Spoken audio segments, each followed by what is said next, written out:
Muito bem. Também gostaria de fazer uso da palavra nessa noite. Inicio dizendo que eu sou funcionário público, professor universitário federal, amo a minha instituição, reconheço e respeito o trabalho sério da maioria das universidades federais, particulares de uma forma geral. Mas antes disso, antes de funcionário público, professor federal, eu sou brasileiro. Eu queria falar sobre um assunto que tem povoado as nossas timelines, do Facebook e por aí vai, que é o corte de 30% no orçamento das universidades federais. 30% significa que para cada 1.000 previsto no orçamento, a universidade vai receber apenas 700. É isso?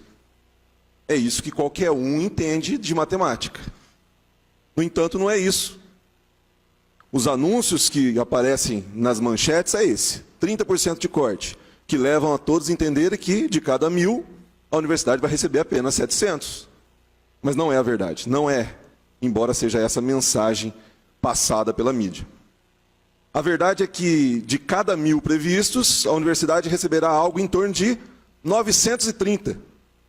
Aproximadamente 7% de contingenciamento. Essa é a matemática verdadeira. Qual a razão dessa diferença? A previsão de contingenciamento é de 30% das despesas discricionárias, ou seja, das despesas não obrigatórias. Ou seja, é 30% de uma parcela diminuta do total. E aí, se você refaz as contas, você chega a 7% aproximadamente do valor total. Outro ponto relevante é que contingenciamento de um certo percentual já aconteceu em anos anteriores. Do mesmo percentual aproximado ou mesmo superior. Aconteceu em diversos anos, ao longo dos mandatos do ex-presidente Lula, da ex-presidente Dilma, por exemplo, né? Em 2014 e 2015, as diferenças entre o orçamento planejado e o executado foram de 9,7% e 8,1%, respectivamente. Superiores aos 7% previstos para que aconteça agora em 2019. Nessa linha de raciocínio, cabe ponderarmos qual que é a razão para o atual presidente, o seu ministro da Educação, efetuarem o referido contingenciamento, chamado popularmente de corte.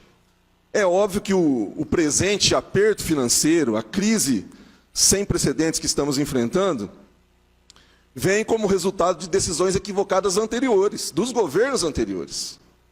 Sem contar que o fato do contingenciamento de 2014, 2015 e outros anos anteriores foi também necessário, porém os motivos incluíam a previsão dos governos anteriores saquearem o nosso Brasil. Por fim, eu queria, para terminar, dizer o seguinte: eu não defendo os cortes, eu não defendo esse contingenciamento, obviamente. Eu não fico feliz com a necessidade de que esses ocorram. Antes, eu defendo o seguinte: a reforma da Previdência necessária para o nosso país, o pacote anticorrupção, defendido pelo ministro Sérgio Moro, as diversas ações planejadas pelo ministro Paulo Guedes, a continuidade e ampliação dos trabalhos da Operação Lava Jato, isso eu defendo. O crescimento da nossa economia, a geração de empregos, etc. Defendendo tais iniciativas e projetos, eu entendo que nós teremos o resultado que todos aqui, todos que nos assistem, certamente concordam. Teremos o quê? A ampliação dos investimentos, seja em educação, seja em saúde, segurança pública, etc.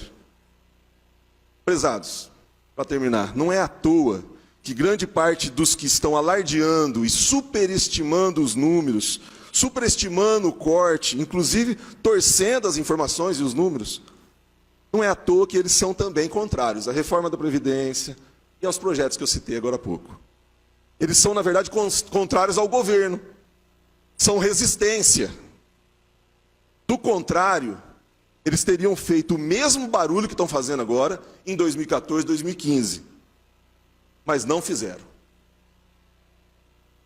Termino com as minhas palavras iniciais. Sou funcionário público, sou professor universitário federal, amo a minha instituição, respeito, reconheço a minha instituição em primeiro lugar e diversas outras instituições que fazem um excelente trabalho, em sua maioria. Mas antes disso, antes de ser um funcionário público e ser um professor universitário federal, eu sou brasileiro. E o brasileiro tem que torcer para dar certo. Tem que torcer para o nosso país dar certo. Não pode defender simplesmente algo olhando para o próprio umbigo. Sou brasileiro. Agradeço a oportunidade. Não havendo mais nada a tratar, agradecendo a Deus e a presença de todos, damos por encerrado os trabalhos dessa reunião ordinária. E se você conseguisse começar hoje a criar o seu negócio online altamente lucrativo, podendo fazer isso a partir da sua própria casa, usando o seu tempo livre, por exemplo. E se você pudesse ter um negócio online que precisasse de pouco tempo investido, 1, 2 horas por dia, ou mais, depende de você, é claro, porém com um rendimento altíssimo. E se você pudesse sair do seu emprego atual e se livrar de trânsito, chefe, ônibus, viver uma vida com liberdade, fazendo o que você gosta perto da sua família, ou continuar no seu emprego se você gosta dele, a escolha é sua. E se você tivesse liberdade de tempo e decidir o horário que vai trabalhar, de localidade, decidir aonde vai trabalhar, principalmente liberdade financeira. O que eu vou te mostrar nesse vídeo pode te proporcionar literalmente tudo isso. E eu sei que parece bom demais para ser verdade, né? Eu pensava isso também, até eu descobrir que tudo isso que eu falei é só o começo.